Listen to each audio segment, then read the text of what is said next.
Ciao, benvenuto o bentornato sul canale. Oggi andiamo a parlare di un gioco un po' vecchiotto, ma ancora molto attuale e devo dire che io ci ho perso la testa anni fa. Comunque anche oggi, secondo me, uno se lo gioca per la prima volta ci potrebbe perdere la testa. Ha una grafica un po' antiquata, ma al primo sguardo può sembrare così, ma poi dopo ci si abitua. Insomma, stiamo parlando di Guild Wars 2, un MMO che si potrà giocare in maniera completamente gratuita fino a livello 80, che è anche poi il level cap. Questo video lo dedico come spiegazione al mio amico Giovanni dopo tanti anni che gliel'avevo promesso e ancora non era arrivato sul canale. Eccolo qua, ora vediamo nel dettaglio di che cosa si tratta. Ehi là, avventurieri, state pensando di fare il primo passo su Tyria o siete tornati dopo anni e vi sentite più smarriti di un Quaggan fuori dall'acqua? Beh, niente panico, ecco la guida definitiva e super rapida per diventare delle leggende in Guild Wars 2. Sigla! Beh, non ce l'abbiamo perché la saltate sempre, quindi immaginatela, così almeno mi costa anche meno. In Guild Wars 2 la razza non ti rende più forte, ma cambia tutta la tua vibe e la tua storia. Quindi abbiamo da poter scegliere vari tipi di razze, ossia gli umani, che sono i classici nobili, un po' sfigati perché hanno perso tutto, ma sempre sul pezzo. Poi abbiamo i giganti Norn, di circa 3 metri. Se vuoi andare a caccia di mostri e bere birra ghiacciata, sono proprio quello che fanno per te. Poi abbiamo i Char, gatti giganti corazzati, tecnologia steampunk e zero voglia di fare le fusa. Sono veramente brutali. E poi i piccoli geniali con un ego grande come un castello, ossia gli Asura.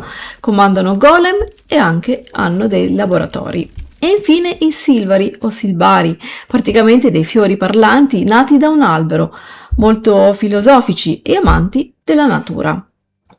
Una volta che abbiamo scelto la nostra razza, quella che più ci si addice, dobbiamo scegliere la nostra classe e si dividono anche per armatura.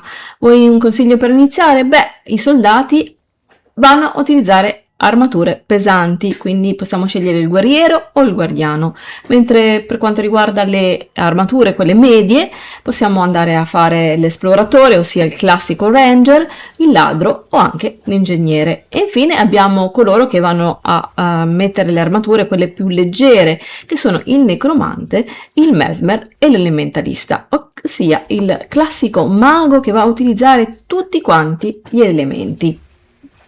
Se vuoi giocare a questo gioco, dimenticati, vai lì e uccidi 10 lupi e poi torna a consegnare la missione. Qui il mondo è vivo, quindi avrai sempre eventi dinamici, quindi andrai a vedere sulla mappa un cerchio arancione, devi correre lì perché lì ci sarà un evento, per esempio un villaggio che viene attaccato e magari si fallisce la difesa e i nemici quindi lo andranno a occupare, quindi dopo dovrai riconquistarlo.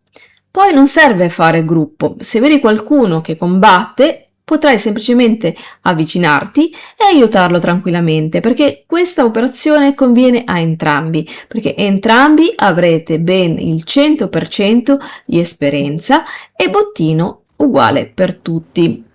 Poi un'altra cosa molto interessante è che se sei livello 80 e torni nella zona iniziale, per esempio per aiutare un amico, il gioco ti abbassa le statistiche per non farti annoiare, ma le ricompense restano ottime per il tuo vero livello. Geniale, no? Quindi in questa maniera potrai aiutare anche i tuoi amici di livello più basso. Poi abbiamo le cavalcature, ragazzi, che sono fantastiche e non solo sono pony di passaggio. Però c'è da dire che le cavalcature le possiamo ottenere andando a comprare un DLC, quindi o meglio la seconda espansione. Abbiamo però da poter provare il Raptor che salta ai canyon in orizzontale, il Saltatore, un grosso coniglio che ti spara proprio sulle vette più alte. Abbiamo poi la razza, ossia un pesce, che questo qui ci permetterà di scivolare tranquillamente sull'acqua e sullo zolfo. Poi anche lo sciacallo, una specie di lupo molto bello, che ci permette di teletrasportarci nei portali di sabbia. E infine poi abbiamo due mount che ci permettono di planare nel cielo, che sono il grifone e il drago scaglia.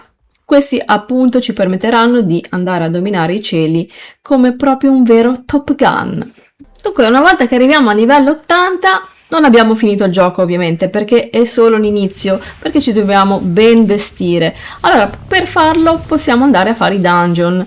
Abbiamo diverse modalità per poterlo fare e se andiamo a scegliere la modalità esplorabile andiamo a raccogliere i token. Sono una specie di moneta, di gettoni, che possiamo andare a scambiare ad Arco del Leone, quindi una grande città con un NPC, in cambio di pezzi di armature esotiche. Queste armature sono arancioni e sono veramente le più forti di tutto il gioco. E poi possiamo anche craftare, perché in GW2 creare spade, armature o anche soltanto andare a cucinare, per esempio una torta, ci dà punti esperienza. Quindi quando noi andiamo a fare il crafting non andremo a fare punti esperienza all'interno del crafting, ma andremo proprio a salire di livello per il nostro personaggio. Quindi letteralmente possiamo arrivare a livello 80 senza mai sguainare la spada, soltanto magari stando ai fornelli. Allora, come vi dicevo, dimentichiamoci le classiche missioni, perché andiamo a aprire la mappa e noi dobbiamo andare a cercare i cuoricini. Sì, avete capito bene, i cuoricini. Vedete che qua ho un cuoricino bianco, cioè nel senso vuoto, e questo qua è giallo, completamente pieno. Qui significa che io ho fatto questa missione e qua invece la dobbiamo andare a completare. Dobbiamo semplicemente andare a utilizzare i teleport, che sono questi qua, li dobbiamo andare a sbloccare e quando hanno la luce sono sbloccati. Noi ci possiamo teletrasportare semplicemente andando a cliccare lì sopra, andremo lì e ci avvicineremo al cuoricino e ci comparirà la missione da andare a completare proprio esattamente qua sullo schermo. Quindi qui ci spiegherà quello che dobbiamo andare a fare. Una volta che noi avremo completato la nostra missione, avremo ovviamente esperienza e possiamo procedere. Quindi possiamo andare ovunque a completare le nostre missioni. Possiamo anche andare a completare la mappa, perché vedete, se io vado a ingrandirla, abbiamo dei punti. Per esempio questo è un punto vista. Qui ci dovremo arrampicare e raggiungere la cima, andare a fare le missioni queste qui gialle, ma come vi dicevo prima, se troviamo il cerchio questo qua arancione è un evento. Insomma, possiamo spostarci e fare un po' tutto quello che ci pare. Bene amici, abbiamo anche la possibilità di dedicarci al commercio, perché abbiamo una bellissima asta, vedete qua. Quindi tutto quello che noi abbiamo all'interno del nostro inventario lo possiamo andare a vendere. E ovviamente possiamo andare anche ad acquistare molte cose. Se poi ci annoiamo e vogliamo un po' menare le mani, possiamo anche tranquillamente andare a fare PvP. Sì, perché in questo gioco è presente anche il PvP in larga scala. Abbiamo da poter scegliere di andare a combattere all'interno delle arene. All'interno delle arene dove dobbiamo andare a conquistare delle bandiere, oppure possiamo lanciarci con la nostra gilda, oppure andare anche da soli a combattere nel mondo contro mondo, ossia un PvP dove dovremo andare a conquistare dei castelli e dobbiamo combattere contro i nostri nemici, che sono poi giocatori di altri server, o meglio altri mondi. Ecco perché si chiama mondo contro mondo. Ok, qui siamo in PvP, questa è la mappa che ci fa vedere, ogni volta abbiamo delle mappe diverse, ce ne sono diversi, di diversi tipi. Adesso io non mi ricordo bene tutto nello specifico, ma sicuramente dobbiamo andare a conquistare qualcosa. Eccoci qua, partiremo da questo punto, questa è la mia squadra, sono partiti, seguiamo questo qua e vediamo cosa andiamo a fare. Ok, vedete che qua ci sono delle luci. Ecco il nemico, eccolo là. Non ci ha visto.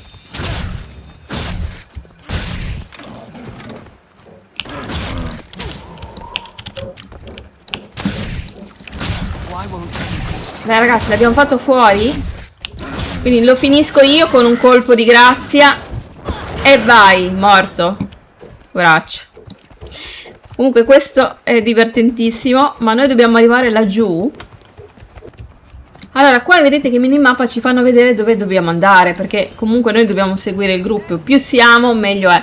Ma io adesso mi vado a buttare qua e vado ad ammazzare queste guardie. No, purtroppo amici abbiamo perso questa battaglia, ma ne possiamo fare tantissime altre. Come vi dicevo, in questo gioco non ci si annoia proprio per niente perché ogni giorno possiamo cambiare cose da andare a fare ed è molto interessante.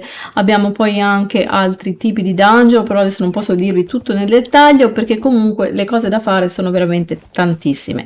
Ovviamente quando andremo a costruire per la prima volta il nostro personaggio, come vi dicevo, ogni razza nasce in un punto diverso della mappa per poi unirsi con le altre razze. Dobbiamo seguire poi una storia molto interessante. Ok, oggi vi ho presentato questo gioco che mi sembra da poter almeno provarlo perché è completamente gratuito. Come vi dicevo, fino a livello 80. Una volta io quando lo comprai lo pagai, adesso è gratis. Vi ringrazio come sempre della visione, mi raccomando se avete domande o delle richieste fatele qui sotto nei commenti, ci vediamo presto per un altro video. Ciao ciao!